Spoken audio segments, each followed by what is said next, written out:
A Dive into Our Past by J.D. McLeod. So, where it all began for me, what ignited my passion for the past? My last name, McLeod. I grew up in a military household, so I felt a sense of honor to know all these battles that my family participated in, from the fight for Scottish independence to the Jacobite uprisings, the clan wars and the fight for the Hebrides Islands, to the Highland regiments in the British Army, World War One, World War Two. And then I got to see my family crest every day hanging on the wall of my home. And I saw this bull's head with the motto "Hold Fast." And I didn't know what they were, what they meant. And so I wanted to know what they were and what they meant. And the bull's head is this undefeatable force for a man, and it was defeated by a man, the first chieftain. Hold fast. It comes from an old Norse term meaning to never back down and never give in or give up, and you are to firmly stand your ground. So, what kept me intrigued to learn more? I'd say it had to be my grandmother. She's the one that kept me intrigued to learn more. She was first generation born in North America from Canada of Irish descent. And when I was in grade school, we did these country reports, and I always picked Ireland and Scotland.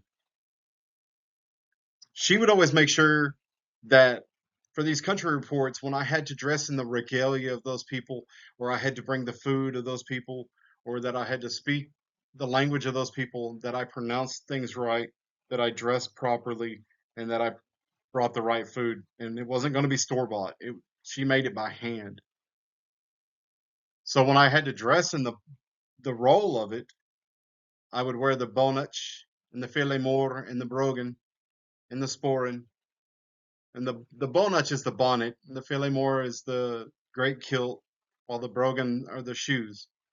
But the other thing that really got me was watching her and my great aunts all do the genealogy in a day when they didn't have the internet. They had to pick up the phone and wait for hours on hold with libraries and county clerks' offices and courthouses, all for a little piece of information that may or may not have come.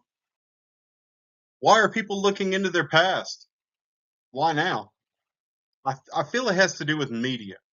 Shows like Vikings and Glory, Hostiles, The Last Kingdom, The Last of the Mohicans, Outlander. I feel it has to do with these shows. People want to be a part of this. They want to be a part of something bigger than what they are. So they take a DNA test, and then they find out they've got a quarter Irish or three-quarter German, half Comanche Indian, and they want to know more and more and more about it. And that's where all this is coming from. Other people in their past. Here in America, we think about our ancestry a little bit different. There's a lot of us that are really big into it, and then there's a lot of us that aren't really big into it. And I pulled a couple surveys. Generation X, 76% of them said that knowing their ancestry is important, while 70% of baby boomers said it was important. 66% of millennials said it was important, and 65% of Generation Z said it was important. Knowing about your history makes us as Americans feel curious, said 61%, while 36% both said connected and proud. Another survey I found by Connor Prairie surveyed people in 2020 and found that 96% of Americans believe it is important for our future to know our past, while 91% of Americans find it important for a stronger foundation to know our past. 42% of Americans now have a higher level of curiosity in our history compared to 2019, according to his survey. 55% of millennials, 42% of Generation X, and 28% of baby boomers. His survey did not cover Generation Z. Why is this so important? Let's talk about the health concerns. Knowing your past can help to identify future problems with our present health. Genealogy helped lead in the diagnosis of sickle cell and identify where it was coming from. It also helped to show a link in arthritis in the hands of people of Norse descent. Another thing these tests and studies help define is the link between diabetes and heart disease in Native Americans. Languages. On a personal level, I've not been using Spanish on a regular basis and am forgetting it. The same goes with countries and their personal languages. I began following a man named Jama NYC on YouTube. He is a linguistics genius and he practices all sorts of languages and even dead languages. Then he goes to those countries and regions and speaks those languages to those people.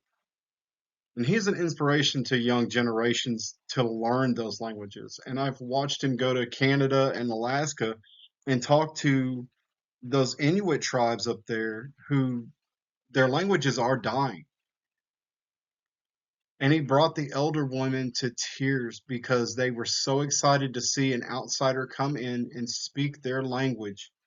And they have hope that their languages might be able to be picked back up by their younger members of their tribe. Now we have apps such as Duolingo, Babbel, Fluent U, just to name a few, that are helping to revive languages to the point where I'm learning Scottish Gaelic. US, it's a very different setting. It is perfectly fine to celebrate who you are and where you come from. And half the time, people will just join right in with you for celebrating.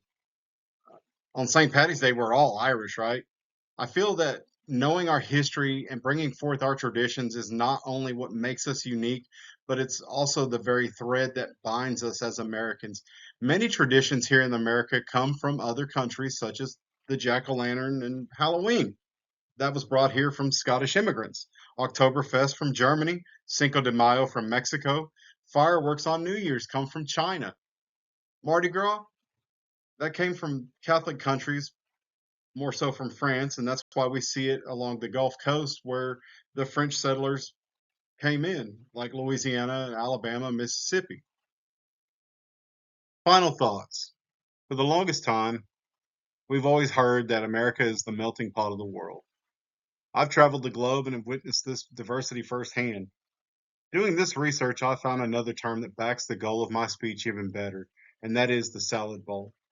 I'm a firm believer that we should be a diverse culture with separate identities that cooperate, coexist, and work together as a society to make the American culture and dream a success. We should be able to embrace who we are from our past and reach for the future.